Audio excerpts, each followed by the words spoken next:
সেই সমাজের মানুষের কোনো চিন্তা থাকবে না। তার মানে হলো যে সমাজে কোরআন সকল অঙ্গনে পরিচালনা হয়ে যাবে, সেই সমাজের মানুষের কোনো চিন্তা থাকবে না। খাদ্য, বস্ত্র, বাসস্থান, চিকিৎসা, যেগুলো মানুষের মৌলিক প্রয়োজনগুলো, এই প্রয়োজনগুলো আল্লাহ রাব্বুল আলামিন জানিয়ে দিলেন। ইসলামী সমাজ তার গ্যারান্টি প্রদান করবে বলে সুবহানাল্লাহ। আর যেই সমাজে কোরআন পরিচালনা হয়ে যাবে সকল অঙ্গনে, ওই সমাজটা যখন কোরআন দিয়ে পরিচালিত হয়ে যাবে, আল্লাহ পাক বলেন এই যে দিন, এই যে দুপুর 12টার সময় এই রাস্তা দিয়ে সুন্দরী মহিলা যায়, ধর্ষণ হওয়ার কোনো ভয় আছে? কোনো ভয় থাকে না। আল্লাহ পাক জানিয়ে দিলেন যেই সমাজে কোরআন চালু হয়ে যাবে, সকল অঙ্গনে যখন কোরআনটা দিয়ে বাস্তবায়ন হয়ে যাবে, কার্যক্রম সম্পাদন হয়ে যাবে, ওই সমাজে রাত 12টার সময় ওই রাস্তা দিয়ে সুন্দরী মহিলা যাবে, তার সম্মানহানি হওয়ার কোনো ভয় থাকবে না বলে সুবহানাল্লাহ। এটা কেন হবে? কোরআনটা মানার কারণে। কথা বলে ঠিক কিনা? এটা গ্যারান্টি কে দিয়েছেন? আল্লাহ পাক দিয়েছেন। এখানে কোনো সন্দেহ আছে? সন্দেহ পোষণ করা যাবে? আল্লাহ রাব্বুল আলামিন এই কিতাবটা দিয়েছেন মানুষের ক্ষতির জন্য না ভালোর জন্য? এই কিতাব দিয়েছেন মানুষের ইহকাল পরকালে কল্যাণের জন্য কিতাবটা দিয়েছেন। কিন্তু অথচ আজকে মুসলমান, অনেক মুসলমান আছেন তারা কোরআন পড়তে জানে না। কথা বলেন ঠিক কিনা? শুধু আবার অনেকে পড়তে জানে, অর্থ বোঝে না, অর্থ বোঝার চেষ্টাও করে না। আপনারা বলেন তো, অর্থ যদি না বোঝেন তাহলে তার প্রতি গুরুত্ব বাড়বে না কমবে? যদি আপনি অর্থ বুঝতেন তাহলে আপনার অবশ্যই ওই কাজের প্রতি গুরুত্ব বাড়তো। কথা বলেন ঠিক কিনা? আজকে সূরা ফাতিহা পড়ি আমরা, অর্থ বুঝি না, যার কারণে সূরা ফাতিহা পড়ি আবার জমির আমার হিসাব নিকাশ এখানে হয়ে যায়। কথা বলেন ঠিক কিনা? আমি অফিস আদালত করি, তার হিসাব নিকাশ নামাজের মধ্যে সূরা ফাতিহার মধ্যে হয়ে যায়। কথা বলেন ঠিক কিনা?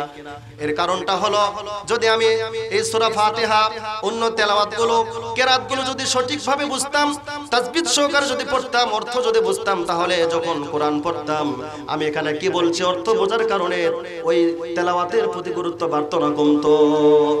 ওই তেলাওয়াতের প্রতি গুরুত্ব বেড়ে যেত, নামাজটা সহি হয়ে যেত। আমি আপনি যখন কোরআন তেলাওয়াত করি, নামাজের মধ্যে যখন সূরাতুল ফাতিহা তেলাওয়াত করি, সবাই বলেন তো সূরাতুল ফাতিহা কোরআনুল কারীমের কয় নাম্বার সূরা?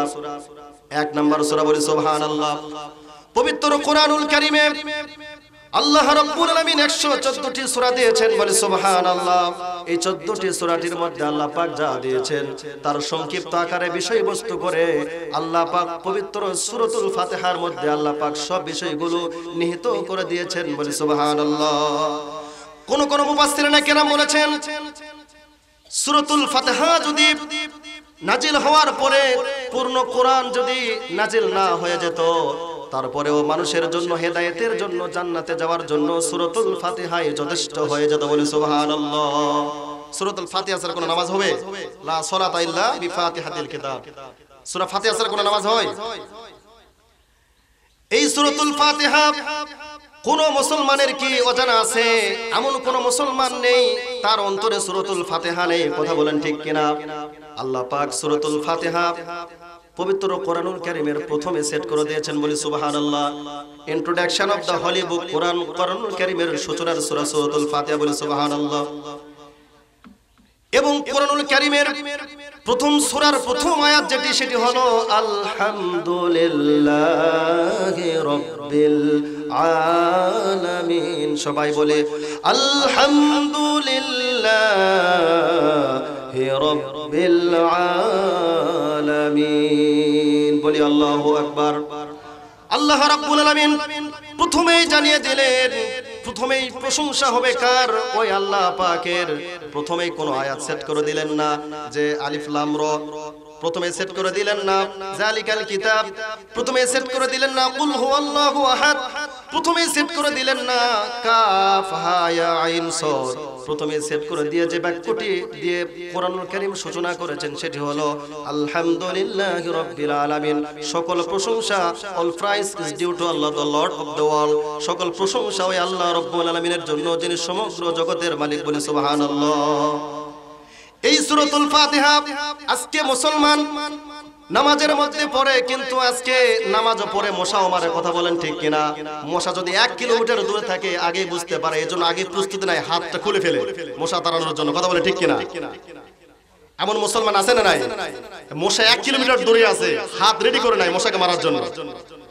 এমনটি হতো না যদি সঠিক জ্ঞান জানা থাকতো, যদি কোরআন বুঝতাম, অর্থ যদি বুঝতাম, তাহলে এমনটি হতো না। আমরা যে নামাজের মধ্যে কোরআন তেলাওয়াত করি, সূরাতুল ফাতিহা তেলাওয়াত করি, মুফাসসিরিনে কেরাম বলেছেন যখন বান্দা যখন নামাজের মধ্যে সূরাতুল ফাতিহা তেলাওয়াত করে, এই ফাতিহা যখন তেলাওয়াত করে, আল্লাহ রাব্বুল আলামিন বলেন সেই বান্দার সাথে আমার একটা সম্পর্ক হয়ে যায়, আমি আল্লাহ রাব্বুল আলামিন তাকে মেহমান হিসেবে কবুল করে নেই। বলে সুবহানাল্লাহ। পৃথিবীর বুকে যখন কোন মানুষের বাড়িতে মেহমান হয়ে যায়, সম্মান করে কি করে না? আল্লাহ রাব্বুল আলামিন বলেন পৃথিবীর বুকে মানুষ যদি কোন একটা মানুষের বাড়িতে যায়, মেহমানদারি করায়, সম্মান করায়, আপ্যায়ন করায়, ভালোবাসে, আজকে মানুষ যদি মানুষের জন্য এত কিছু করতে পারে, তাহলে আমি আল্লাহ রাব্বুল আলামিন কেন আমার ভান্ডারের শেষ নেই, আমি কেন আমার বান্দাকে ভালোবাসতে না পারি? আল্লাহ পাক বলেন আমি আমার বান্দাকেও মেহমান বানালাম। পৃথিবীর বুকে মানুষ যখন একজন মানুষের বাড়িতে যায়, তার সাথে সুন্দর আচরণ করে, তাকে সান্ত্বনা দেয়, তার সাথে কথোপকথন করে, কথা বলেন ঠিক কিনা, তার ভালো মন্দ জিজ্ঞাসা করে, তুমি কেমন আছো, বসো, ভালো খাবারের ব্যবস্থাপনা করেন। আল্লাহ পাক বলেন বান্দারে টেনশন করো না, আমি আল্লাহ তোমার সাথে কথা বলবো। বলে সুবহানাল্লাহ। বান্দা যখন নামাজ শুরু করে দেয়, বান্দার সঙ্গে আল্লাহ কথাবার্তা বলেন। বলে সুবহানাল্লাহ। এটা খুশির সংবাদ না? খুশির সংবাদ নাকি? খুশির সংবাদ। বান্দার সাথে আল্লাহ কথা বলার ওয়াদা দিয়েছেন। তবে ওই সকল বান্দার সাথে কথা বলবেন না যারা নামাজ আদায় করেন না। কারণ আল্লাহ পাক বলেন যারাই নামাজ আদায় করে, যখন কোরআন তেলাওয়াত করে, সূরাতুল ফাতিহা তেলাওয়াত করে, আমি আল্লাহ পাক ওই বান্দার সাথে, ওই নামাজের সাথে আমি আল্লাহ রাব্বুল আলামিন কথোপকথন করি। বলে সুবহানাল্লাহ। মুফাসসিরিনে কেরাম লিখেছেন তাফসীরের মধ্যে, বান্দা যখন নামাজের মধ্যে দাঁড়িয়ে এই বাক্যগুলো যখন তেলাওয়াত করেন, আলহামদুলিল্লাহি রাব্বিল আলামিন, আল্লাহ পাক সঙ্গে সঙ্গে বান্দার এই জবাবে বলে হামিদানি আব্দি, বলি আল্লাহু আকবার। অর্থাৎ আমি যে কোরআন নামাজের মধ্যে তেলাওয়াত করলাম, আলহামদুলিল্লাহি রাব্বিল আলামিন, অর্থ বুঝি না, অর্থ কে বোঝেন? আল্লাহ পাক অর্থ বোঝেন এবং আলিম ওলামার অর্থ বোঝেন। আমি যখন এই বাক্য তেলাওয়াত করলাম, আল্লাহ পাক সন্তুষ্ট হয়ে, খুশি হয়ে, গর্ববোধ করে বান্দার সাথে কথা বলে, বলে হামিদানি আব্দি, বান্দা তুমি আমার প্রশংসা করেছো। বলে সুবহানাল্লাহ। এরপরে বান্দা যখন বলে আর রহমানির রহিম, আল্লাহ পাক সঙ্গে সঙ্গে বলে আথনা আলাইয়া আব্দি, বান্দা তুমি আমার গুণগান করলে। বলে সুবহানাল্লাহ। আল্লাহ পাক বান্দার প্রতি খুশি হয়ে বলছেন যে বান্দা তুমি আমার গুণগান করছো। এই জন্য আল্লাহ পাক বলেন আথনা আলাইয়া আব্দি, বান্দা তুমি আমার গুণগান করলে। আশ্চর্য হয়ে সন্তুষ্ট চিত্তে আল্লাহ পাক বান্দার প্রশংসা করে, বান্দার সাথে কথা বলে, বান্দাকে সান্ত্বনা দিচ্ছেন। কথা বলেন ঠিক কিনা? এরপরে বান্দা যখন বলে মালিকি ইয়াউমিদ্দিন, বান্দা যখন এমন বাক্য যখন তেলাওয়াত করে, আল্লাহ পাক সঙ্গে সঙ্গে আবার ডেকে বলে মাজ্জাদিন আব্দি, বান্দা তুমি আমার মহানত্ব, বরত্ব, শ্রেষ্ঠত্ব প্রকাশ করেছো। বলে সুবহানাল্লাহ। এরপরে বান্দা যখন বলে ইয়্যাকা না'বুদু ওয়া ইয়্যাকা নাস্তাঈন, সঙ্গে সঙ্গে বান্দার জবাবে আল্লাহ রাব্বুল আলামিন বলে হাদা বাইনি ওয়া বাইনা আব্দি। বলে সুবহানাল্লাহ। আল্লাহ পাক বলেন বান্দা এটি আমার আর তোমার মধ্যে, তুমি বান্দা আমার কাছে যা চাইবে আমি তোমার সমস্ত চাওয়াগুলোকে পূরণ করে দেব। বলে সুবহানাল্লাহ। এভাবে করে বান্দা যখন ইহদিনাস সিরাতাল মুস্তাকিম সিরাতাল্লাযীনা আন'আমতা আলাইহিম গায়রিল মাগদুবি আলাইহিম ওয়ালাদ-দাল্লিন পর্যন্ত যখন পড়ে, বান্দা সূরাতুল ফাতিহার শুরু থেকে নিয়ে আল্লাহর প্রশংসা করলো, আল্লাহর কাছে দোয়া করলো। আল্লাহ পাক সঙ্গে সঙ্গে ডেকে বলে বান্দা সূরাতুল ফাতিহার শুরু থেকে নিয়ে আমি আল্লাহর কাছে তুমি যা যা চেয়েছো, যা যা আমার কাছে প্রার্থনা করেছো, আমি আল্লাহ রাব্বুল আলামিন তোমার সমস্ত চাওয়া ও চাওয়া সবগুলো তোমার হাজত আমি আল্লাহ রাব্বুল আলামিন পূরণ করে দিলাম। বলে সুবহানাল্লাহ। الذي أرسله بالحق بشيرا ونذيرا وداعيا إلى الله بإذنه وسراجا منيرا فقد قال الله تعالى في كلامه المجيد والفرقانه الحميد أعوذ بالله من الشيطان كان محمد أبا أحد من رجالكم ولكن رسول الله وخاتم النبيين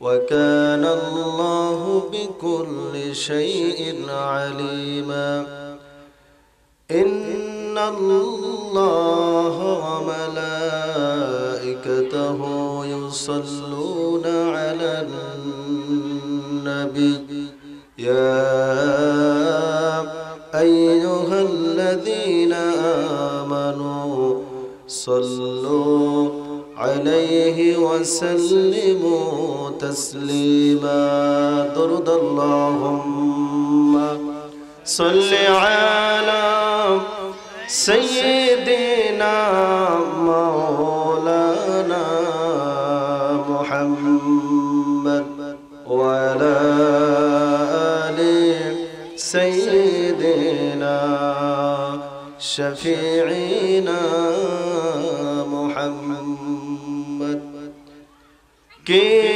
محمد سے وفاتوں نے تو ہم تیرے ہیں کہ محمد سے وفاتوں نے تو ہم تیرے ہیں اے جہاں چیز ہے کیا لوح قلم تیرے ہیں اللہم صلی علی سیدنا مولانا محمد وعلى آل سيدنا شفيعنا محمد মনটা যদি হয়তো প্রবল হাওয়া হয়তো যদি শুভ্র কবুতর মেঘের ডানায় পাঠিয়ে দিতাম মদিনার পথে যেথায় আমার প্রিয় নবী ঘুমাই নিরন্তর যেথায় আমার প্রিয় নবী ঘুমাই নিরন্তর আল্লাহুম্মা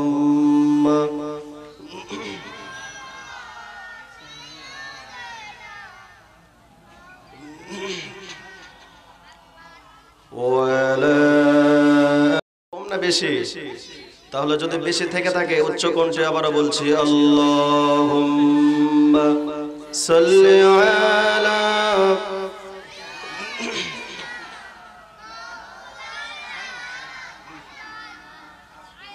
ওয়ালা আলি সাইয়্যিদিনা শাফিঈনা মুহাম্মদ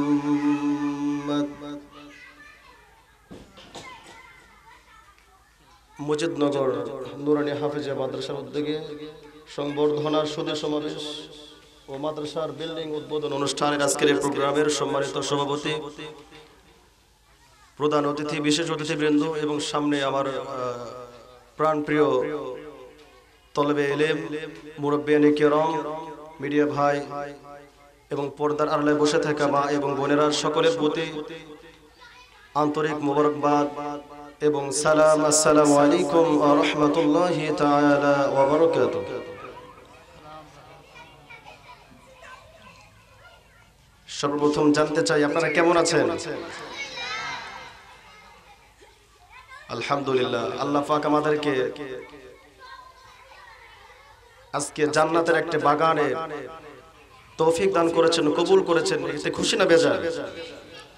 সম্মানিত উপস্থিতি, আজকে আমরা আলোচনার শুরুতেই সেই মহান রবের দরবারে শুকর গুজার করছি যিনি আমাদেরকে পার্ট অফ হ্যাভেন, হাদিসের পরিভাষায় যেখানে কোরআন থেকে আলোচনা করা হয়, এটিকে জান্নাতের একটা বাগান বলা হয়েছে। আল্লাহ পাক আমাদেরকে জান্নাতের বাগানে কবুল করেছেন। এই জন্য সে আল্লাহ পাকের দরবারে সেই মহান স্রষ্টার প্রতি সন্তুষ্ট চিত্তে সকলেই শুকর গুজার করছি, সকলেই উচ্চ কণ্ঠে বলছি আলহামদুলিল্লাহ। অতঃপর দরুদ পেশ করছি সর্বকালের সর্বযুগের সর্বশ্রেষ্ঠ মহামানব সাইয়্যিদুল মুরসালিন, ইমামুল মুরসালিন, খাতামুন নবিয়্যিন, রাসূল আরবি, শিফাতুর রাসূল জনাবে মুহাম্মদুর রাসূলুল্লাহ, মুহাম্মদ বলছে সাল্লাল্লাহু আলাইহি ওয়াসাল্লাম। সম্মানিত হাজিরিন, অনেক কষ্ট করে এখানে বসেছেন, বিরক্ত বোধ মনে হচ্ছে। আর বিরক্ত কি হওয়া যাবে? আজকে যেখানে ফুটবল ক্রিকেট পাচ্ছেন, এটা কে দিচ্ছেন? এই আনন্দ আল্লাহ পাক দিচ্ছেন, বলে সুবহানাল্লাহ। তাহলে আল্লাহ যেখানে আনন্দ দিচ্ছেন এবং আমরা প্রশান্তি অনুভব করছি, এই প্রশান্তি থেকে আমরা কি দূরে থাকতে চাই না কাছে থাকতে চাই? আর এই প্রশান্তি কেন আমরা পাচ্ছি? এটা একটা কোরআনের ময়দান, কোরআনের মাহফিল, বলি আলহামদুলিল্লাহ। আজকে এই প্রোগ্রামে যে কথা আমি বা আমার আগে অথবা আমার পরে যারা বলবেন, তারা নিজের বানোয়াট কোনো কথা এবং পৃথিবীর কোনো মানব রচিত গ্রন্থ থেকে আলোচনা করবেন না। একটা কিতাব, অনলি ওয়ান কিতাব, সেটি হলো আল কোরআন।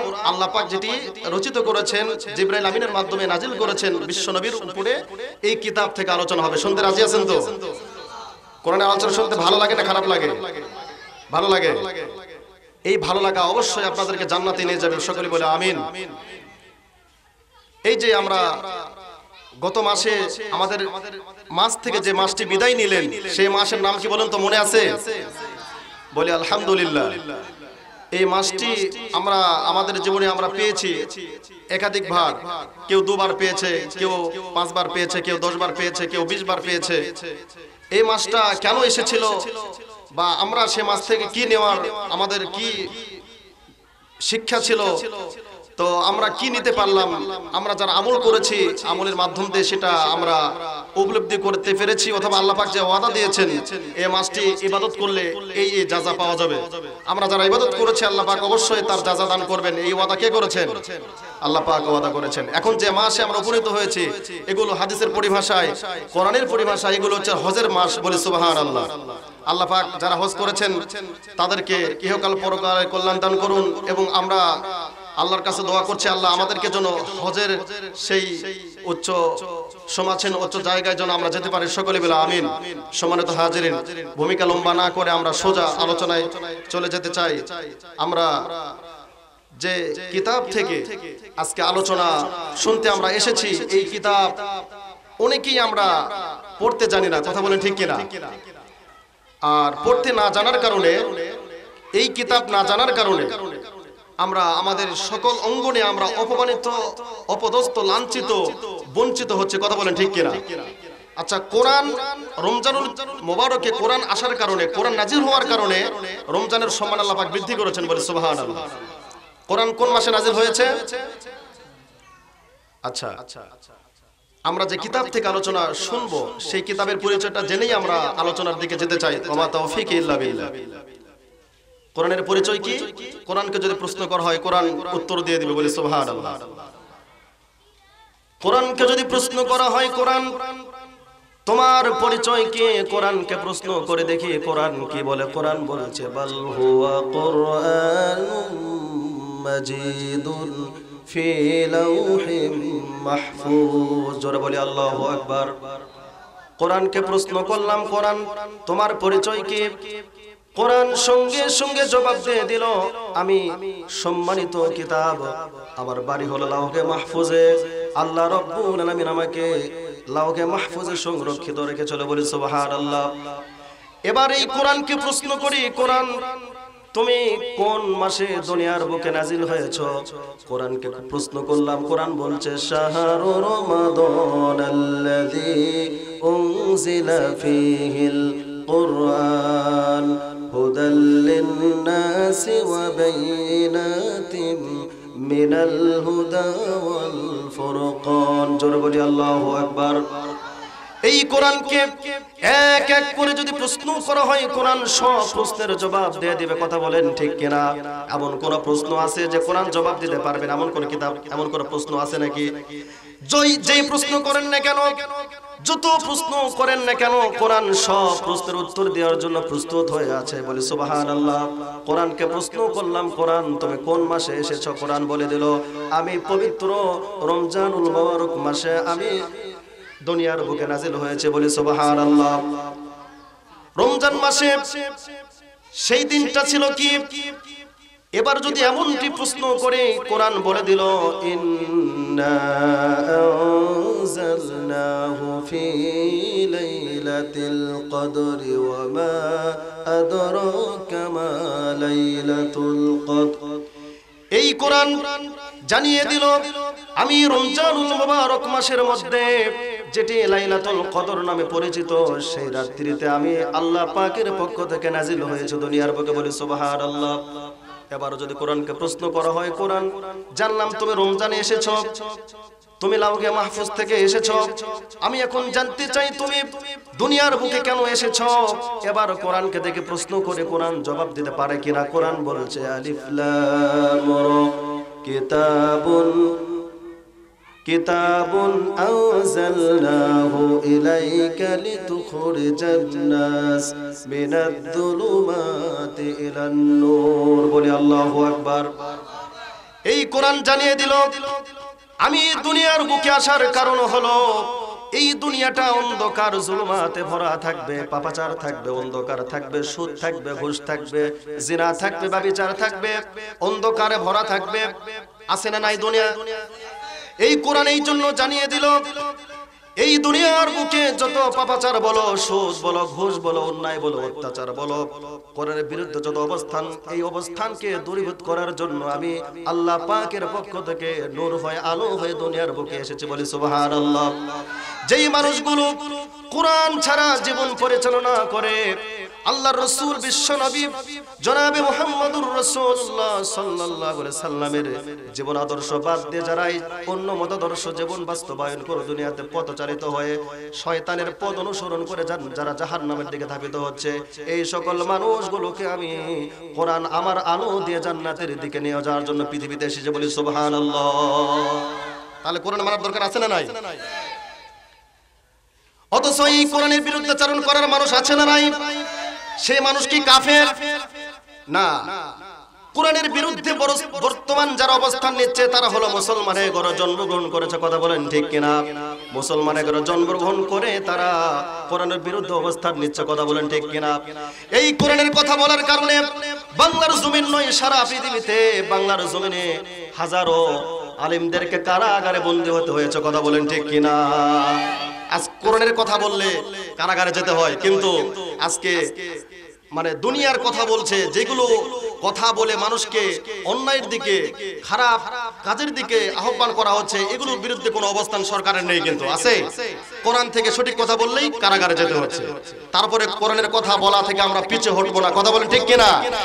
এবং কোরআনের শিক্ষা থেকে আমরা পিছে হটবো না, কথা বলেন ঠিক কিনা? এই কোরআনকে ভালোবাসলে আমাদের ভালোবাসবেন কে? সম্মানিত হাজিরিন, এই কোরআন এমন একটা কিতাব, যেই কিতাব মানুষ বারবার পড়ে, লং টাইম ধরে পড়ে, সকাল থেকে সন্ধ্যা পর্যন্ত পড়ে, কোনো বিরক্তি লাগে কিনা?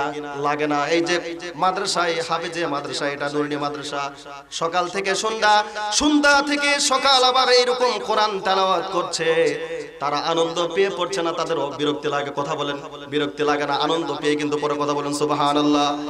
এই আনন্দ, এই প্রশান্তি কে দিচ্ছেন? আল্লাহ রাব্বুল আলামিন এই প্রশান্তি দিচ্ছেন, কারণ এই কোরআনটাকে নাজিল করেছেন কার কথা? আল্লাহ নাজিল করেছেন আল্লাহর কথা। আর আল্লাহর কথাটা চাইতে ভালো কোনো কথা হতে পারে? দুনিয়ার কোনো কথা আছে নাকি? কোনো মানব রচিত গ্রন্থ আছে নাকি?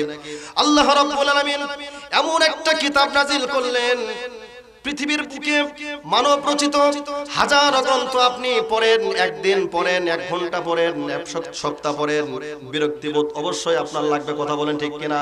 কিন্তু এমন একটা কিতাব আল্লাহ রাব্বুল আলামিন আমাদেরকে আল্লাহ রাব্বুল আলামিন নিয়ামত হিসেবে দান করেছেন, আমাদেরকে আল্লাহ রাব্বুল আলামিন আমাদের জন্য, আমাদের উপকারের জন্য দিয়েছেন, কথা বলেন ঠিক কিনা? এমন একটা কিতাব আমাদেরকে দিলেন, যেই কিতাব আমরা সকাল থেকে সন্ধ্যা পর্যন্ত, সন্ধ্যা থেকে সকাল পর্যন্ত পড়ে আমাদের কোনো বিরক্তি লাগে না, কথা বলেন ঠিক কিনা? এই কিতাব আমরা সকাল থেকে আবার অনেকে সন্ধ্যা পর্যন্ত তেলাওয়াত করি। অনেক মানুষ এরকম আছে না নাই, দিনে 3 বার করে খতম দেয়, রাতে 3 বার খতম দেয়, কিন্তু কোরআনের মধ্যে হালালগুলো এখনো তারা জানতে চায় না, এমন মানুষ আছে না নাই? এরকম তেলাওয়াত করলে শুধু সওয়াব হবে, কিন্তু এই কোরআন শুধু তেলাওয়াতের জন্য আসে না। এই কোরআনের মধ্যে যা হালাল রয়েছে, হারাম রয়েছে, যে বিধানগুলো রয়েছে, এই বিধানগুলো বোঝার জন্য, জানার জন্য কোরআনটা দুনিয়ার বুকে এসেছে, কথা বলেন ঠিক কিনা? আপনারা বলেন তো, এই কোরআনটা নাজিল হয়েছে কার উপরে? এই পৃথিবীর বুকে যত মানুষ এসেছিলেন, যত নবী রাসূল এসেছিলেন, তার মধ্যে সবচেয়ে অন্যতম শ্রেষ্ঠতম ব্যক্তিত্ব তিনি, যিনি হচ্ছেন আখির জামানার পয়গম্বর বিশ্ব নবী জনাবে মুহাম্মদুর রাসূলুল্লাহ সাল্লাল্লাহু আলাইহি সাল্লাম।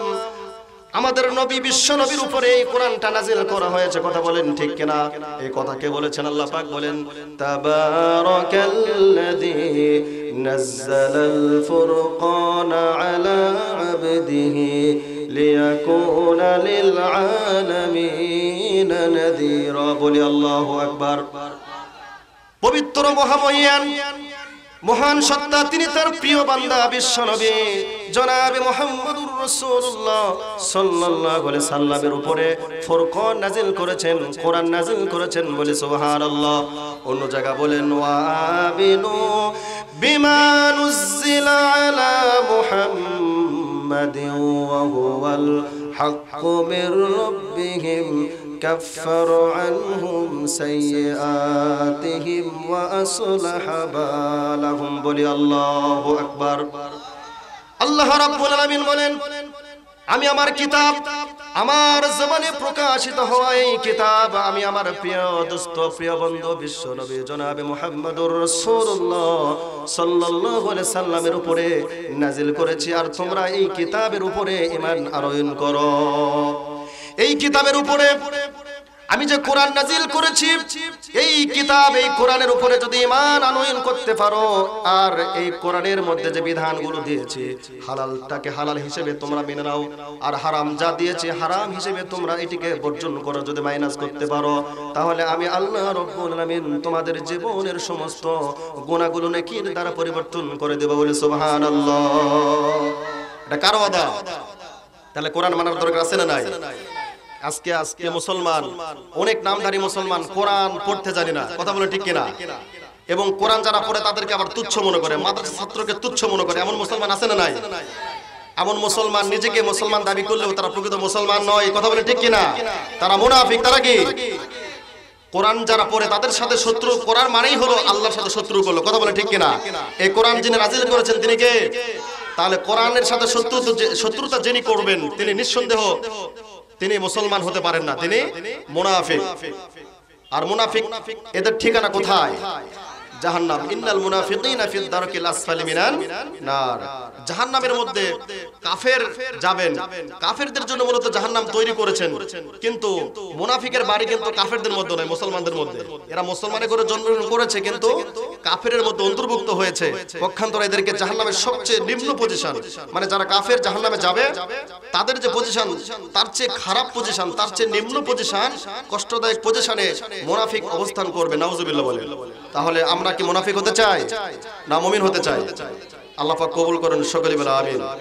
তাহলে এই কোরআনটা যার উপর নাজিল হয়েছে তিনি কে বলেন তো সবাই? একটু আগে বললাম কোরআন থেকে নবীর উপরে, আমাদের নবীর উপরে। কোরআন কার উপর নাজিল হয়েছে? আর হযরত আয়েশা রাদিয়াল্লাহু তাআলা আনহাকে প্রশ্ন করা হলো, মা আয়েশা, আমাদের রাসূলের চরিত্র কেমন? মা আয়েশা বললেন, আচ্ছা তোমরা কি কোরআন পড়ো না? প্রশ্ন করা হলো, মা আয়েশা আপনি একমাত্র জানতে পারবেন, বলতে পারবেন যে আমাদের রাসূলের চরিত্র কেমন। আয়েশা রাদিয়াল্লাহু তাআলা আনহা বললেন, আচ্ছা তোমরা কি কোরআন পড়ো না? কাদেরকে বললেন? প্রশ্নকারীকে বললেন। তারা বললেন হ্যাঁ, সাহাবায়ে কেরাম বললেন হ্যাঁ আমরা তো কোরআন পড়ি। তো সাহাবায়ে কেরামদেরকে আয়েশা রাদিয়াল্লাহু তাআলা আনহা বললেন, যদি তোমরা কোরআন পড়ে থাকো তাহলে তো এই প্রশ্ন করা তোমাদের সাজলো না। কোরআনের মধ্যে কোনো সন্দেহ আছে, কোনো ভুল আছে? তো মা আয়েশা রাদিয়াল্লাহু তাআলা আনহা বললেন, কোরআন যেমন সত্য, যেই কোরআনের মধ্যে সন্দেহের কোনো লেশ মাত্র নেই, আমাদের রাসূলের চরিত্র ঠিক তেমনি, তার মধ্যে কোনো চরিত্রের মধ্যে কোনো ত্রুটি নেই। বলে সুবহানাল্লাহ। আল্লাহ রাব্বুল আলামিন এই পৃথিবীতে যত নবী রাসূলকে দুনিয়ার বুকে প্রেরণ করেছিলেন, সমস্ত নবী রাসূলের চরিত্র ভালো। কথা বলেন ঠিক কিনা? সমস্ত নবী রাসূলের চরিত্র উত্তম। বলে সুবহানাল্লাহ। কিন্তু কোন নবীর চরিত্রের বিষয়ে, কোন নবীর চরিত্রের সার্টিফিকেট আল্লাহ রাব্বুল আলামিন তাওরাত জবুল কোরআনেও এমনটা উল্লেখ করে নাই যে মুসা আলাইহিস সালাতু ওয়াস সালামের চরিত্র এমন, দাউদ আলাইহিস সালাতু ওয়াস সালামের চরিত্র এমন, ঈসা আলাইহিস সালাতু ওয়াস সালামের চরিত্র এমন, আদম আলাইহিস সালাতু ওয়াস সালামের চরিত্র এমন, এমনটি উল্লেখ করে নাই। এমন উল্লেখ করে এমন সার্টিফিকেট দেয় নাই যে সার্টিফিকেট আমার আপনার নবী, বিশ্ব নবী জনাবে মুহাম্মদুর রাসূলুল্লাহ সাল্লাল্লাহু আলাইহি সাল্লামের উপরে দিয়েছেন। বলে সুবহানাল্লাহ। সেই চরিত্রের সার্টিফিকেট হলো আল্লাহ রাব্বুল আলামিন সূরাতুল কলামের মধ্যে বলেন, ওয়া ইন্নাকা লাআলা খুলুকিন আযীম। বলে আল্লাহু আকবার। আল্লাহ রাব্বুল আলামিন তার নামের সাথে আজিম শব্দ ব্যবহার করেন। কোন ব্যক্তির সাথে আজিম শব্দের ব্যবহার কোনো গ্রহণযোগ্যতা পায় না।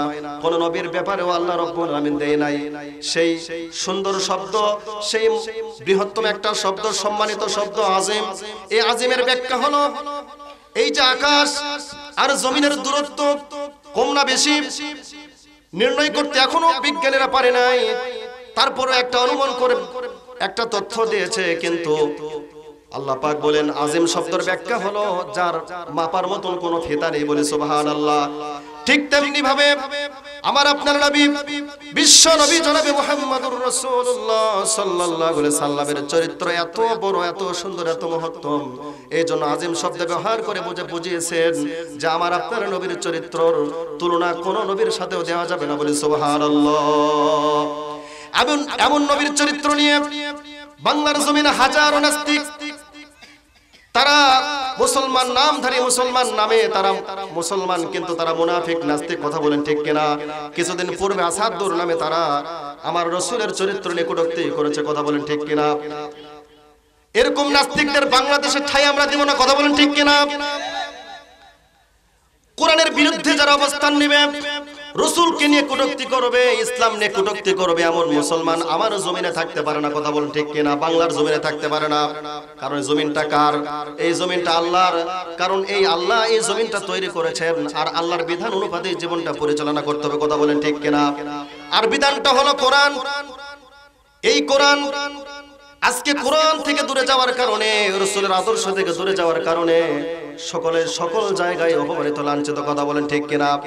আজকে ইমাম মুয়াজ্জিনের মধ্যে সম্পর্ক আছে নেই? শত্রুতা আছে না নেই? ইমাম মুয়াজ্জিনের গীবত করে, আবার মুয়াজ্জিন ইমামের গীবত করে, মুসল্লি ইমামের গীবত করে। যে ইমাম বিনা শর্তে মাত্র 4000, 5000, 6000 টাকা বেতন পেয়ে সারা সকল মুসল্লিদের জন্য দোয়া করে, ইয়া রাব্বুল আলামিন রব্বানা আতিনা ফিদ দুনিয়া হাসানাতাও ওয়া ফিল আখিরাতি হাসানাতাও ওয়া কিনা আযাবান নার। এমন করে ইমাম দোয়া করে। কিন্তু এমন মুনাফিক মুসল্লিগুলো আছেন, তারা ইমামের বিরুদ্ধে অবস্থান নাই। কথা বলেন ঠিক কিনা? হাজারো ইমামদেরকে এশার নামাজ পড়ে বাড়িতে গিয়েছে, ফজরের আগে ফোন করে বলে, ইমাম সাহেব আপনাকে ফজরে আসতে হবে না। কথা বলেন ঠিক কিনা? দোষ কি? কোনো দোষ নাই, হয়তো একদিন আসতে 5 মিনিট দেরি হয়েছে। এমন মুসলমান দুনিয়ায় আছে না নাই? বাংলার জমিনে আছে না নাই? বগুড়া জেলায় আছে না নাই? দুপচাচিয়া থানায় আছে না নাই? গুনাহার ইউনিয়নের মধ্যে আছে না নাই? আমাদের এই গ্রামেও আছে না নাই? এমন মুসলমান, নামধারী মুসলমান বাংলার জমিনে মুনাফিক তারা। কথা বলেন ঠিক কিনা? এমন মুসলমান আমরা হতে চাই না। প্রকৃত মুসলমান, প্রকৃত ইমানদার আমরা হতে চাই। কারণ প্রকৃত মুসলমান যদি না হতে পারি তাহলে আমাদের ঠিকানা কোথায় হবে? জাহান্নাম। আমরা কি জাহান্নামে যেতে পারবো? এই যে গরমকে অপেক্ষা করে এখানে বসে আছেন, কষ্ট হচ্ছে না? একটু কষ্ট হচ্ছে। এই যে সাধারণ গরম যদি আমরা সহ্য করতে না পারি, সাধারণ শীতকে অপেক্ষা করতে না পারার কারণে ফ্যান কোলাচ্ছে না, এসি লাগাই, এয়ার কন্ডিশনার লাগে, কথা বলেন ঠিক কিনা? তাহলে সেই জাহান্নামের কঠিন আযাব থেকে বাঁচার জন্য আপনি আমি কি করছি আজকে? একটু চিন্তা করে দেখেন। কোরআন থেকে দূরে থাকার কারণে রাসূল যে আদর্শ দিয়ে গেলেন, যে আদর্শের মধ্যে শান্তি নিহিত, সেই আদর্শ বাদ দিয়ে মানব রচিত আজকে গ্রন্থর দিকে ফলো করে মানব রচিত আজকে আইন কানুন দুনিয়ায় বাস্তবায়ন করছে কি করছে না, কথা বলেন ঠিক কিনা? এই জমিনটা তৈরি করেছেন যিনি, তার যে বিধান রয়েছেন সেই বিধান ছাড়া চললেই আপনার অশান্তি হবে, কথা বলেন ঠিক কিনা? কিন্তু আজকে আপনি কি চলছেন? এই কোরআন কি শুধু আলিমরা পড়বে? এই কিতাব কি শুধু মসজিদে তেলাওয়াত হবে? এই কিতাব কি শুধু বিয়ের দিনে খুতবার সময় তেলাওয়াত হবে? না, এই কিতাব শুধু বিয়ের জন্য আসে নাই। এই কিতাব শুধু আলিমরা পড়বে এমনটাও নয়। এই কিতাব শুধু মাদ্রাসার ছাত্ররা পড়বে এমনটা নয়। এই কিতাব সমস্ত মানুষের জন্য। আল্লাহ রাব্বুল আলামিন হুদাল লিন্নাস ওয়া বাইয়িনাতিম মিনাল হুদা ওয়াল ফুরকান, পৃথিবীর সমস্ত মানুষ, এখানে কাফের, হিন্দু, খ্রিস্টান, বৌদ্ধ, মুসলিম সকল মানুষের জন্য এই কিতাবটা হেদায়েতের জন্য দিয়েছেন। যারা এই কিতাব মানবে তারা এই কিতাবকে অনুসরণ করে জান্নাতের দিকে যেতে পারবে, কথা বলেন ঠিক কিনা? এই কিতাব যারাই মানবেন তারাই ইহকালে শান্তি, পরকালে মুক্তি পাবেন, কথা বলেন ঠিক কিনা? কথা কে বলেছেন? ফামান তাবিআ হুদায়া ফালা খাউফুন আলাইহিম ওয়ালা হুম ইয়াহজানুন। জোরে বলি আল্লাহু আকবার। আল্লাহ পাক বলেন, আমি যে কিতাব নাজিল করেছি এই কিতাব দিয়ে যারা তাদের ব্যক্তি, সেই সমাজের মানুষের কোনো চিন্তা থাকবে না। তার মানে হলো যে সমাজে কোরআন সকল অঙ্গনে পরিচালনা হয়ে যাবে, সেই সমাজের মানুষের কোনো চিন্তা থাকবে না। খাদ্য, বস্ত্র, বাসস্থান, চিকিৎসা, যেগুলো মানুষের মৌলিক প্রয়োজনগুলো, এই প্রয়োজনগুলো আল্লাহ রাব্বুল আলামিন জানিয়ে দিলেন। ইসলামী সমাজ তার গ্যারান্টি প্রদান করবে, বলে সুবহানাল্লাহ। আর যেই সমাজে কোরআন পরিচালনা হয়ে যাবে সকল অঙ্গনে, ওই সমাজটা যখন কোরআন দিয়ে পরিচালিত হয়ে যাবে, আল্লাহ পাক বলেন এই যে দিন, এই যে দুপুর 12টার সময় এই রাস্তা দিয়ে সুন্দরী মহিলা যায়, ধর্ষণ হওয়ার কোনো ভয় আছে? কোনো ভয় থাকে না। আল্লাহ পাক জানিয়ে দিলেন যেই সমাজে কোরআন চালু হয়ে যাবে, সকল অঙ্গনে যখন কোরআনটা দিয়ে বাস্তবায়ন হয়ে যাবে, কার্যক্রম সম্পাদন হয়ে যাবে, ওই সমাজে রাত 12টার সময় ওই রাস্তা দিয়ে সুন্দরী মহিলা যাবে, তার সম্মানহানি হওয়ার কোনো ভয় থাকবে না, বলে সুবহানাল্লাহ। এটা কেন হবে? কোরআনটা মানার কারণে, কথা বলে ঠিক কিনা? এটা গ্যারান্টি কে দিয়েছেন? আল্লাহ পাক দিয়েছেন। এখানে কোনো সন্দেহ আছে? সন্দেহ পোষণ করা যাবে? আল্লাহ রাব্বুল আলামিন এই কিতাবটা দিয়েছেন মানুষের ক্ষতির জন্য না ভালোর জন্য? এই কিতাব দিয়েছেন মানুষের ইহকাল পরকালে কল্যাণের জন্য কিতাবটা দিয়েছেন। কিন্তু অথচ আজকে মুসলমান, অনেক মুসলমান আছেন তারা কোরআন পড়তে জানে না, কথা বলেন ঠিক কিনা? শুধু আবার অনেকে পড়তে জানে, অর্থ বোঝে না, অর্থ বোঝার চেষ্টাও করে না। আপনারা বলেন তো, অর্থ যদি না বোঝেন তাহলে তার প্রতি গুরুত্ব বাড়বে না কমবে? যদি আপনি অর্থ বুঝতেন তাহলে আপনার অবশ্যই ওই কাজের প্রতি গুরুত্ব বাড়তো, কথা বলেন ঠিক কিনা? আজকে সূরা ফাতিহা পড়ি আমরা, অর্থ বুঝি না, যার কারণে সূরা ফাতিহা পড়ি আবার জমির আমার হিসাব নিকাশ এখানে হয়ে যায়, কথা বলেন ঠিক কিনা? আমি অফিস আদালত করে তার হিসাব নিকাশ নামাজের মধ্যে সূরা ফাতিহার মধ্যে হয়ে যায়, কথা বলেন ঠিক কিনা? এর কারণটা হলো, যদি আমি এই সূরা ফাতিহা অন্য তেলাওয়াতগুলো, কেরাতগুলো যদি সঠিকভাবে বুঝতাম, তাসবিহ সহকারে যদি পড়তাম, অর্থ যদি বুঝতাম, তাহলে যখন কোরআন পড়তাম আমি এখানে কি বলছি অর্থ বোঝার কারণে ওই তেলাওয়াতের প্রতি গুরুত্ব বাড়তো না কমতো? ওই তেলাওয়াতের প্রতি গুরুত্ব বেড়ে যেত, নামাজটা সহিহ হয়ে যেত। আমি আপনি যখন কোরআন তেলাওয়াত করি, নামাজের মধ্যে যখন সূরাতুল ফাতিহা তেলাওয়াত করি, সবাই বলেন তো সূরাতুল ফাতিহা কোরআনুল কারীমের কয় নাম্বার সূরা? 1 নাম্বার সূরা, বলি সুবহানাল্লাহ। পবিত্র কোরআনুল কারীমে আল্লাহ রাব্বুল আলামিন 114টি সূরা দিয়েছেন, বলে সুবহানাল্লাহ। এই 14টি সূরাটির মধ্যে আল্লাহ পাক যা দিয়েছেন তার সংক্ষিপ্ত আকারে বিষয়বস্তু করে আল্লাহ পাক পবিত্র সূরাতুল ফাতিহার মধ্যে আল্লাহ পাক সব বিষয়গুলো নিহিত করে দিয়েছেন, বলে সুবহানাল্লাহ। কোন মুফাসসিরিন কেরাম বলেছেন সূরাতুল ফাতিহা যদি নাজিল হওয়ার পরে পূর্ণ কোরআন যদি নাজিল না হয়ে যেত, তারপরেও মানুষের জন্য হেদায়েতের জন্য জান্নাতে যাওয়ার জন্য সূরাতুল ফাতিহাই যথেষ্ট হয়ে যেত। বলে সুবহানাল্লাহ। সূরাতুল ফাতিহা ছাড়া কোনো নামাজ হবে? লা সালাতা ইল্লা বিফাতিহাতিল কিতাব। সূরা ফাতিহা ছাড়া কোনো নামাজ হয়? এই সূরাতুল ফাতিহা কোন মুসলমানের কি অজানা আছে? এমন কোন মুসলমান নেই তার অন্তরে সূরাতুল ফাতিহা নেই। কথা বলেন ঠিক কিনা? আল্লাহ পাক সূরাতুল ফাতিহা পবিত্র কোরআনুল কারীমের প্রথমে সেট করে দিয়েছেন। বলি সুবহানাল্লাহ। ইন্ট্রোডাকশন অফ দা হলি বুক কোরআনুল কারীমের সূচনার সূরা সূরাতুল ফাতিহা। বলি সুবহানাল্লাহ। এবং কোরআনুল কারীমের প্রথম সূরার প্রথম আয়াত যেটি, সেটি হলো আলহামদুলিল্লাহি রাব্বিল আলামিন। সবাই বলে আলহামদুলিল্লাহি রাব্বিল আলামিন। বলি আল্লাহু আকবার। আল্লাহ রাব্বুল আলামিন প্রথমেই জানিয়ে দিলেন, প্রথমেই প্রশংসা হবে কার? ওই আল্লাহ পাকের। প্রথমেই কোনো আয়াত সেট করে দিলেন না যে আলিফ লাম র, প্রথমে সেট করে দিলেন না জালিকাল কিতাব, প্রথমে সেট করে দিলেন না কুল হুয়াল্লাহু আহাদ, প্রথমে সেট করে দিলেন না কাফ হা ইয়া আইন সাদ, প্রথমে সেট করে দিয়ে যে বাক্যটি দিয়ে কোরআনুল কারীম সূচনা করেছেন সেটি হলো আলহামদুলিল্লাহি রাব্বিল আলামিন। সকল প্রশংসা, all praise is due to Allah the lord of the world. সকল প্রশংসা ওই আল্লাহ রাব্বুল আলামিনের জন্য, যিনি সমগ্র জগতের মালিক। বলি সুবহানাল্লাহ। এই সূরাতুল ফাতিহা আজকে মুসলমান নামাজের মধ্যে পড়ে, কিন্তু আজকে নামাজও পড়ে মশাও মারে। কথা বলেন ঠিক কিনা? মশা যদি 1 কিলোমিটার দূরে থাকে আগে বুঝতে পারে, এজন্য আগে প্রস্তুতি নাই, হাতটা খুলে ফেলে মশা তাড়ানোর জন্য। কথা বলে ঠিক কিনা? এমন মুসলমান আছে না নাই? মশা 1 কিলোমিটার দূরে আছে, হাত রেডি করে নাই মশাকে মারার জন্য। এমনটি হতো না যদি সঠিক জ্ঞান জানা থাকতো, যদি কোরআন বুঝতাম, অর্থ যদি বুঝতাম, তাহলে এমনটি হতো না। আমরা যে নামাজের মধ্যে কোরআন তেলাওয়াত করি, সূরাতুল ফাতিহা তেলাওয়াত করি, মুফাসসিরিনে কেরাম বলেছেন যখন বান্দা যখন নামাজের মধ্যে সূরাতুল ফাতিহা তেলাওয়াত করে, এই ফাতিহা যখন তেলাওয়াত করে, আল্লাহ রাব্বুল আলামিন বলেন সেই বান্দার সাথে আমার একটা সম্পর্ক হয়ে যায়, আমি আল্লাহ রাব্বুল আলামিন তাকে মেহমান হিসেবে কবুল করে নেই। বলি সুবহানাল্লাহ। পৃথিবীর বুকে যখন কোন মানুষের বাড়িতে মেহমান হয়ে যায়, সম্মান করে কি করে না? আল্লাহ রাব্বুল আলামিন বলেন পৃথিবীর বুকে মানুষ যদি কোন একটা মানুষের বাড়িতে যায়, মেহমানদারি করায়, সম্মান করায়, আপ্যায়ন করায়, ভালোবাসে। আজকে মানুষ যদি মানুষের জন্য এত কিছু করতে পারে, তাহলে আমি আল্লাহ রাব্বুল আলামিন কেন আমার ভান্ডারের শেষ নেই? আমি কেন আমার বান্দাকে ভালোবাসতে না পারি? আল্লাহ পাক বলেন আমি আমার বান্দাকেও মেহমান বানালাম। পৃথিবীর বুকে মানুষ যখন একজন মানুষের বাড়িতে যায়, তার সাথে সুন্দর আচরণ করে, তাকে সান্ত্বনা দেয়, তার সাথে কথোপকথন করে। কথা বলেন ঠিক কিনা? তার ভালো মন্দ জিজ্ঞাসা করে, তুমি কেমন আছো, বসো, ভালো খাবারের ব্যবস্থাপনা করেন। আল্লাহ পাক বলেন বান্দারে টেনশন করো না, আমি আল্লাহ তোমার সাথে কথা বলবো। বলি সুবহানাল্লাহ। বান্দা যখন নামাজ শুরু করে দেয়, বান্দার সঙ্গে আল্লাহ কথাবার্তা বলেন। বলি সুবহানাল্লাহ। এটা খুশির সংবাদ না? খুশির সংবাদ নাকি? খুশির সংবাদ। বান্দার সাথে আল্লাহ কথা বলার ওয়াদা দিয়েছেন। তবে ওই সকল বান্দার সাথে কথা বলবেন না যারা নামাজ আদায় করেন না।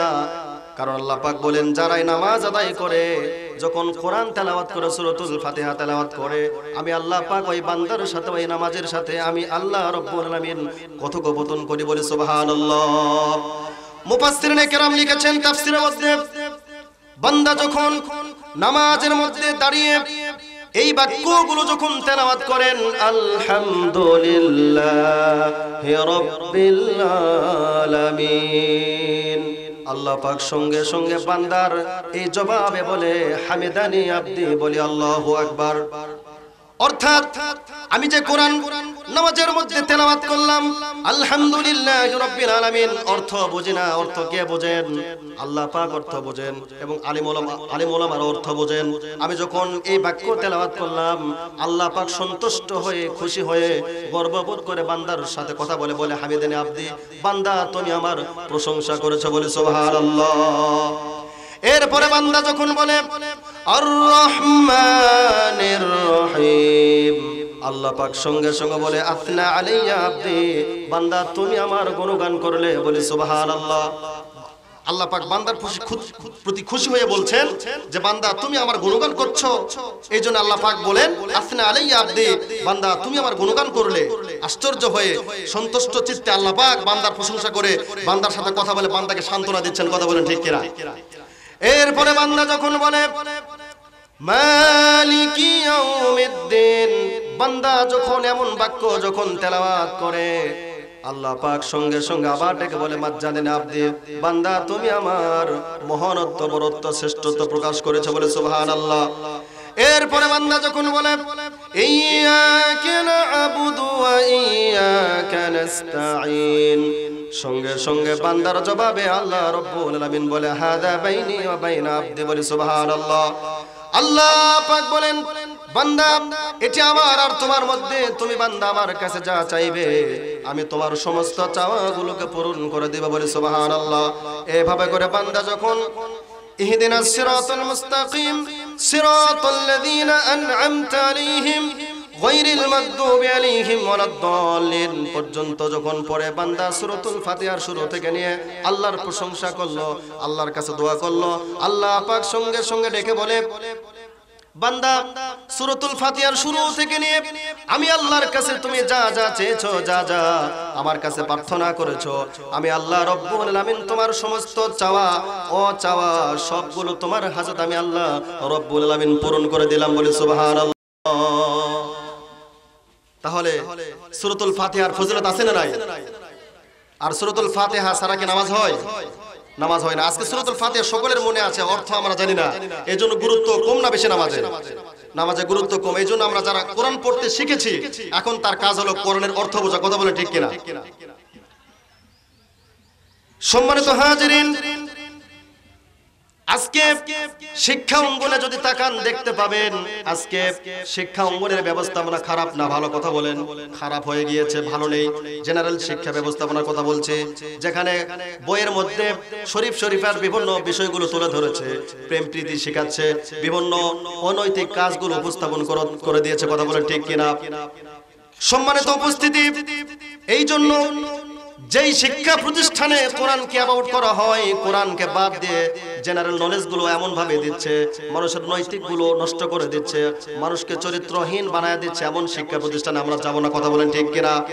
যেই শিক্ষা প্রতিষ্ঠানে কোরআন শিক্ষা দেওয়া হয়, যেই শিক্ষা প্রতিষ্ঠানে আমরা শিক্ষা করলে ইহকালে সম্মান, পরকালে আমরা মুক্তি লাভ পাবো, সেই শিক্ষাই আমরা প্রদান করব, কথা বলেন ঠিক কিনা?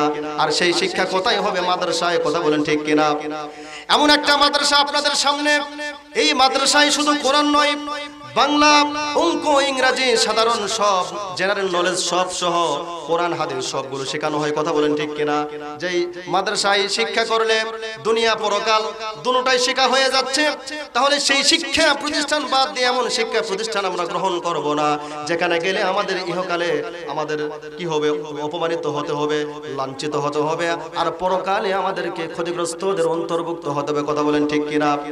সম্মানিত হাজিরিন, যে কথাটি বলতে চেয়েছিলাম, আমার আপনার নবী, বিশ্ব নবী জনাবে মুহাম্মদুর রাসূলুল্লাহ সাল্লাল্লাহু আলাইহি সাল্লাম, তিনি কেমন নবী ছিলেন? আল্লাহ পাক বলেন ওয়া ইন্নাকা লাআলা খুলুকিন আযীম। আল্লাহর নবীকে আল্লাহ রাব্বুল আলামিন সম্মানিত করে এমন একটা চরিত্রের সার্টিফিকেট দিলেন, এমন একটা শব্দ ব্যবহার করলেন, কোন নবীকে আল্লাহ রাব্বুল আলামিন এমন বাক্য বলে সম্মানিত করে নাই, চরিত্রকে উপস্থাপন করে নাই। আল্লাহ পাক বলেন হে নবী, আপনি হচ্ছেন শ্রেষ্ঠ চরিত্রের প্রতি প্রতিষ্ঠিত, বলে সুবহানাল্লাহ। এই পৃথিবীতে যত নবী রাসূল এসেছিলেন, কোন নবীর চরিত্র এমন ছিল না যতটা চরিত্র উচ্চ সমাচীন আমাদের নবী বিশ্ব নবীর চরিত্র, কথা বলেন ঠিক কিনা? আমার নবী বিশ্ব নবী বলেন এই পৃথিবীতে যত নবী রাসূল এসেছিলেন, সমস্ত নবী রাসূলকে আল্লাহ রাব্বুল আলামিন একটা দোয়া করার পারমিশন দিয়েছিলেন। কি দিয়েছিলেন? এদিকে একটু মনোযোগ দেন। আল্লাহ রাব্বুল আলামিন প্রত্যেকটা নবীকে দোয়া করার অনুমোদন দিয়েছিলেন। হে আমার প্রিয় নবীগুলো, আপনারা আমার কাছে একটা স্পেশাল দোয়া করেন, যেই স্পেশাল যেটাই করেন না কেন আমি আল্লাহ পাক সেই দোয়া আমি আল্লাহ রাব্বুল আলামিন মঞ্জুর করে নিব। আমার নবী বিশ্ব নবী বলেন, ক্বালান নবী সাল্লাল্লাহু আলাইহি সাল্লাম, ক্বালা কুল্লু নবী সালা সুলান আও ক্বালা লিকুল্লি নাবিয়্যিন দাওয়াতুন কুরদা বিহা ফাস্তুজিবা লা ফাজআলতু দাওয়াতি শাফাআতাল লি উম্মতি ইয়াওমাল কিয়ামা। বিশ্ব নবী জনাবে মুহাম্মদুর রাসূলুল্লাহ সাল্লাল্লাহু আলাইহি সাল্লাম বলেন, এই পৃথিবীতে আদম আলাইহিস সালাতু ওয়াস সালাম থেকে নিয়ে শেষ জামানার নবী বিশ্ব নবী, এত নবীদের মধ্যে যত নবী এসেছিলেন সমস্ত নবীগণ আল্লাহর কাছে ওই দোয়া করে, দোয়া আল্লাহর কাছ থেকে চেয়ে দুনিয়ার বুকে সেটিকে খতম করে দিয়েছেন। কিন্তু আমার নবী বলেন, কিন্তু আমি বিশ্ব নবী জনাবে মুহাম্মদুর রাসূলুল্লাহ সাল্লাল্লাহু আলাইহি সাল্লাম আমাকেও ওই দোয়া করার অনুমোদন দিয়েছিলেন, পারমিশন দিয়েছিলেন, কিন্তু আমি রাসূল সেই দোয়া করি নাই। কারণ আমি ওই দোয়াটি রেখে দিয়েছি এই কারণে, যেহেতু কাল কিয়ামতের দিন কঠিন মুসিবতের সময় আমার গুনাহগার উম্মতের কি অবস্থা হবে, ওই গুনাহগার উম্মতের জন্য আমি আমার ওই স্পেশাল দোয়াটা রেখে দিয়েছি। ওই কঠিন মুসিবতের সময় আমি আমার ওই দোয়া আমার গুনাহগার উম্মতের জন্য করব, বলি সুবহানাল্লাহ। তাহলে আমাদের নবী আমাকে ভালোবাসেন না বাসেন না? এই হাদিস দ্বারা আমরা কি বুঝলাম? যে আমার নবী বিশ্ব নবী আমাদের জন্য হাসরের ময়দানেও কাঁদবেন, বলি সুবহানাল্লাহ। সব নবীকে আল্লাহ পাক একটা দোয়া করার পারমিশন দিয়েছিলেন, সবাই আল্লাহর কাছে দোয়া করে তা এখানে সমাপনী করে গিয়েছেন। কিন্তু আমার নবী বলেন, আমি দোয়াটি রেখে দিয়েছি স্পেশাল ভাবে, কাল কিয়ামতের দিন আমি আমার গুনাহগার উম্মতের জন্য এই দোয়াটি আমি করব, ইয়া হাবলি উম্মতি বলে দোয়া করব, বলি সুবহানাল্লাহ। তাহলে সেই নবীর আদর্শ আমাদের জীবনে বাস্তবায়ন করা দরকার আছে না নাই? বুখারী শরীফের মধ্যে হাদিসটি বর্ণিত হয়েছে, বিশ্ব নবী জনাবে মুহাম্মদুর রাসূলুল্লাহ সাল্লাল্লাহু আলাইহি সাল্লাম তিনি নিজেই হাদিসটি বর্ণনা করছেন, সাহাবায়ে কেরামদের সামনে উপস্থাপন করছেন, হাদিসটি শোনাচ্ছেন, ওয়াজ করছেন। বিশ্ব নবী বলেন, সাহাবায়ে কেরাম তোমরা শোনো, কাল কিয়ামতের দিন হাসরের ময়দানে, সেই দিন পৃথিবীতে এত নেতা আছে, কথা বলেন ঠিক কিনা? জামাতের নেতা আছে, আওয়ামী লীগের নেতা আছে, বিএনপির নেতা আছে, সকল অঙ্গনের নেতা আছে না নাই? কিন্তু আল্লাহর নবী বিশ্ব নবী বলেন, কাল কিয়ামতের দিন হাসরের ময়দানে সমস্ত নেতাগুলো তারা নেতার দায়িত্ব হেরে ফেলবে, কর্তৃত্ব নেতৃত্ব সবগুলো হেরে ফেলবে। সেই দিন সমস্ত নবীদের নেতাও থাকবে না, কথা বলেন ঠিক কিনা?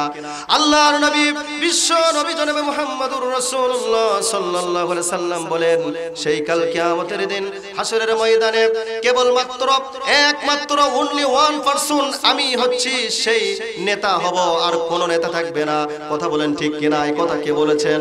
বিশ্ব নবী বলেছেন, সহিহ বুখারীতে হাদিসটি বর্ণিত হয়েছে। অর্থাৎ বিশ্ব নবী বলেন, কাল কিয়ামতের দিন এমন একটা কঠিন অবস্থা আমাদের সামনে আছে না নাই? কাল কিয়ামতের দিন হাসরের ময়দানটা কেমন হবে একটু উদাহরণ দিলেই বোঝা যাবে। আল্লাহর নবী বিশ্ব নবী বলেন, ওই কাল কিয়ামতের দিন হাসরের ময়দানটা এমন কঠিন হয়ে যাবে, সেই দিন পৃথিবীর বুকে, আপনারা বলেন তো পৃথিবীর বুকে সবচাইতে আমাকে কে ভালোবাসে? বলেন তো সবাই। আমার মা বেশি ভালোবাসে, দুনিয়ার কথা বলছি, দুনিয়ার মানুষ, দুনিয়ার মধ্যে পরস্পর আমাদের মধ্যে আমাদেরকে সবচেয়ে বেশি কে ভালোবাসেন? আমার মা আমাকে সবচেয়ে বেশি ভালোবাসেন, কিন্তু সবচেয়ে বেশি ভালোবাসেন আল্লাহ আমাদেরকে, কথা বলেন ঠিক কিনা? কিন্তু দুনিয়ার মানুষের মধ্যে পরস্পর যে ভালোবাসা, এই ভালোবাসার মধ্যে সবচেয়ে বেশি ভালোবাসেন আমার মা। আল্লাহ পাক সূরাতুল আবাসার মধ্যে বলছেন, ইয়াউমা ইয়াফিরুল মারউ মিন আখিহি ওয়া উম্মিহি ওয়া আবিহি ওয়া সাহিবাতিহি ওয়া বানি লিকুল্লি ইমরিইম মিনহুম ইয়াউমা ইযিন শাআনু ইউগনি। বলি আল্লাহু আকবার। এখানে আল্লাহ পাক বলেন, কাল কিয়ামতের দিনটা এমন কঠিন হবে, সেই কঠিন মুসিবতের সময়ে পৃথিবীর বুকে তোমার ভাই তোমার কাছ থেকে পলায়ন করে চলে যাবে। যে ভাই অন্য কোনো মানুষ ভাইকে কোনো একটা জোর কথা বললে প্রতিশোধ নেওয়ার চেষ্টা করে কি করি না? এই জন্য ভাইয়ের উদাহরণ দিয়েছেন যে, বান্দা তুমি স্মরণ রাখো, ওই কাল কিয়ামতের দিন তোমার যেই ভাই তোমাকে যদি কোনো ব্যক্তি কোনো কিছু বলেছিল, ওই ভাই কিন্তু তোমার প্রতিশোধ নেওয়ার জন্য ওই হাসরের ময়দানে আসবে না, তোমার বন্ধু আসবে না। তোমার যে মা তোমাকে তোমার মায়ের জীবন বাজি রেখে তোমার জীবন বাঁচানোর জন্য প্রচেষ্টা করে, সে মা পর্যন্ত তোমার কাছ থেকে পলায়ন করে চলে যাবে, কথা বলেন ঠিক কিনা? এই কথা কার? আল্লাহ পাক বলেছেন। এই জন্য আল্লাহ পাক বলেন, ওই কাল কিয়ামতের দিন কঠিন মুসিবতের সময় যেখানে তোমার ভাই তোমার কোনো কাজে আসবে না, তোমার ভাই তোমার বন্ধু তোমার মা তোমার বাবা কোনো পরিচয় তোমার কাজে আসবে না, সবাই ইয়া নাফসি করবে। শুধু কি তাই, যে হাদিসটি বর্ণনা করতেছিলাম, বিশ্ব নবী জনাবে মুহাম্মদুর রাসূলুল্লাহ সাল্লাল্লাহু আলাইহি সাল্লাম বলেন, আল্লাহ পাক জানিয়ে দিয়েছেন, ভাই বন্ধু মা বাবা কেউ পরিচয় গোপন করবে, কেউ কারো কাজে আসবে না, সবাই নাফসি নাফসি করবে। কিন্তু আল্লাহর নবী বিশ্ব নবী বলেন, হাদিস শরীফের মধ্যে বলেন, শুধু সাধারণ মানুষ নয়, মা বাবা নয়, কাল কিয়ামতের দিন হাসরের ময়দানে এমন কঠিন আমাদের সামনে অবস্থান আছে, যেই দিন শুধু মানুষ নয়, শুধু মা নয়, শুধু বাবা নয়, ওই কঠিন মুসিবতের সময় এই পৃথিবীর বুকে প্রথম মানব হযরতে আদম আলাইহিস সালাতু ওয়াস সালাম থেকে নিয়ে আখিরে জামানার পয়গম্বরের মধ্যে সবচেয়ে শেষে যে নবী এসেছিলেন আমাদের নবী বিশ্ব নবী বলেন, আমি ছাড়া হযরতে আদম থেকে নিয়ে ঈসা আলাইহিস সালাতু ওয়াস সালাম পর্যন্ত যত নবী রাসূল এসেছিলেন, সমস্ত নবী রাসূল পর্যন্ত ওই কাল কিয়ামতের দিন হাসরের ময়দানে তারা পর্যন্ত ইয়া নাফসি করবে, বলি আল্লাহু আকবার। তাহলে প্রথমে কোরআন থেকে পেলাম যেখানে মা বাবা ভাই বোন সবাই নাফসি করবে, আর রাসূল আবার হাদিসে কি বললেন যে ওই হাসরের ময়দানে আদম আলাইহিস সালাতু ওয়াস সালাম থেকে নিয়ে ঈসা আলাইহিস সালাম পর্যন্ত সমস্ত নবীরা পর্যন্ত ইয়া নাফসি, আমি বাঁচতে চাই, আমি আমার কি অবস্থা হবে, আমি বাঁচতে চাই, এই কথা বলবেন। কে বলবেন বলেন তো সবাই? আদম আলাইহিস সালাতু ওয়াস সালাম থেকে নিয়ে ঈসা আলাইহিস সালাতু ওয়াস সালাম পর্যন্ত তারা বলবেন আল্লাহু আকবার। একজন নবী বলবেন না ইয়া নাফসি, তিনি হচ্ছেন আমাদের নবী বিশ্ব নবী জনাবে মুহাম্মদুর রাসূলুল্লাহ সাল্লাল্লাহু আলাইহি ওয়াসাল্লাম। বিশ্ব নবী এই হাদিসটি বর্ণনা করতেছিলেন, হাসরের ময়দানটা কেমন হবে। ওই হাসরের ময়দানে মানুষেরা এত কঠিন অবস্থায় তারা সম্মুখীন হয়ে যাবে, তারা একটা আওয়াজ চলে আসবে যে তোমরা এই কঠিন ময়দানের বিষয়টা কি ফলো করছো না, কোন একজন মানুষকে কি তোমরা ফলো করছো না, বা কোন একজন মানুষকে কি তোমরা খুঁজতেছো না।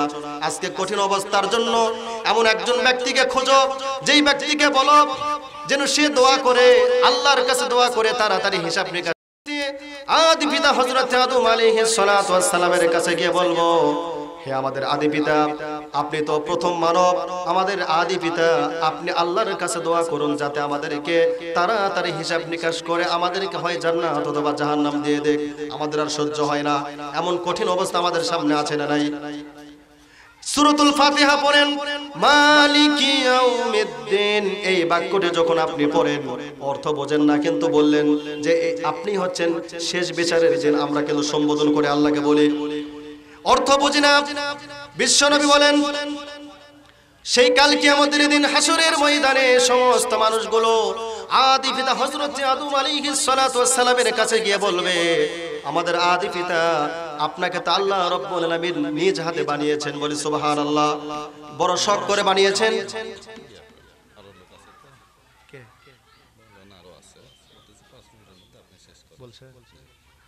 সম্মানিত হাজিরিন, বিশ্বনবী বলেন, কাল কিয়ামতের দিন হাসরের ময়দানে সেই দিন আল্লাহর নবী বলেন, সেই দিন সমস্ত মানুষগুলো হযরত আদম আলাইহিস সালাতু ওয়াস সালামের কাছে গিয়ে বলবে, হে আমাদের আদি পিতা, আল্লাহর কাছে দোয়া করুন যাতে আমাদের তাড়াতাড়ি হিসাব নিকাশ করে আমাদের একটা ফয়সালা করে দেখ।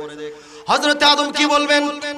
হযরত আদম আলাইহিস সালাতু ওয়াস সালাম বলবেন, আমাকে আল্লাহ রাব্বুল আলামিন একটা কাজ করতে নিষেধ করেছিলেন, আমি তা মানতে পারি নাই, ওই কাছের কাছে যাওয়া নিষেধ করেছিল, কিন্তু আমি গিয়ে ফলটা খেয়েছিলাম, না জানি আমার ব্যাপারে আল্লাহ রাব্বুল আলামিন কি সিদ্ধান্ত নিয়ে নাই, আমি পারবো না, বরং তোমরা হযরত নূহ আলাইহিস সালাতু ওয়াস সালামের কাছে যাও।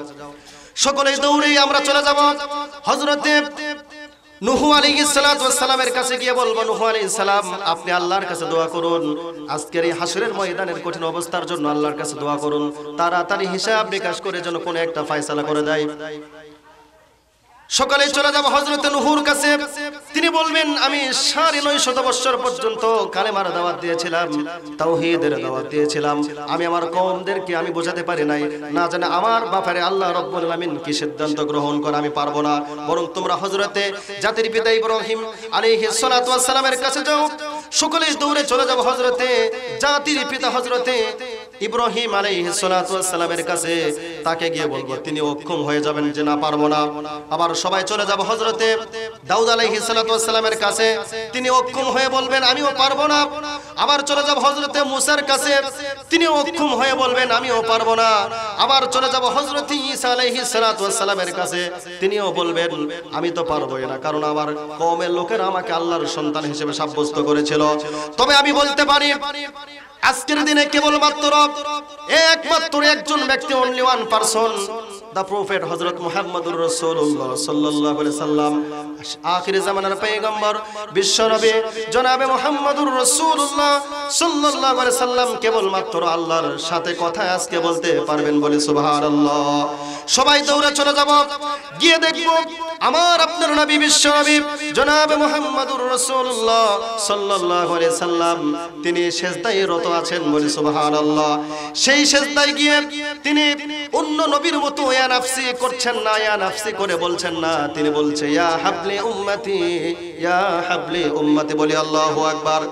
সেই দিন আল্লাহ রাব্বুল আলামিন আমার নবীকে বলবেন আমার প্রিয় বন্ধু আপনার সিজদা আপনি উঠান, আপনি কি চান আপনার চাওয়া সমস্ত পূরণ করে দেব।